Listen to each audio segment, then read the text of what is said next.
Zee Marathi award 2025 हा nomination सोहळा रंगलेला आहे आणि आपल्यासोबत तुम्हाला सगळ्यांची लाडकी आनंदी आहे. कशी आहेस बाळा? मी मस्त. तुम्ही? खूप छान दिसतेस. कसा कोणी लुक फायनल केला तुझा? म्हणजे कसं? म्हणजे मम्मीने डिसाईड केलं तू काय घालणार की तू डिसाईड केलं?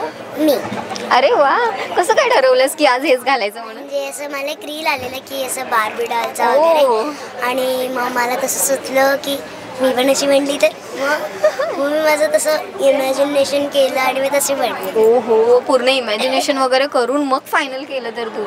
पण खूप छान दिसते. तुला कोणी कॉम्प्लिमेंट केली? सिंचना दीदी, म्हणजे सगळ्यांनीच केली. ओके. मम्मीने किती हेल्प केली आहे सगळं करायला तुला? मम्मीने हेअरस्टाईल केली आहे. ओके. परत मेकअप तर मीच केला. हो.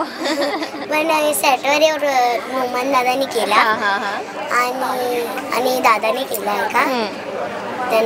बरं, गळ्यात हे खूप छान असं मेडल सुद्धा आम्हाला दिसतंय. काय नामांकन मिळालंय तुला आणि किती छान वाटतंय? बाल कलाकारचं. अरे वा, किती छान वाटतंय. मला खूप आनंद होतोय की मी पहिल्यांदा एवढ्या मोठ्या स्टेजवर आलेली आहे आणि ते पण झी मराठीच्या. मला असं खूप मस्त वाटतं आहे आणि असंच माझा तुमचा आशीर्वाद राहू दे माझ्यासोबत. नक्कीच राहील. खूप छान दिसतेस आणि नक्कीच अवॉर्ड सुद्धा आपल्याला मिळणारच आहे ना.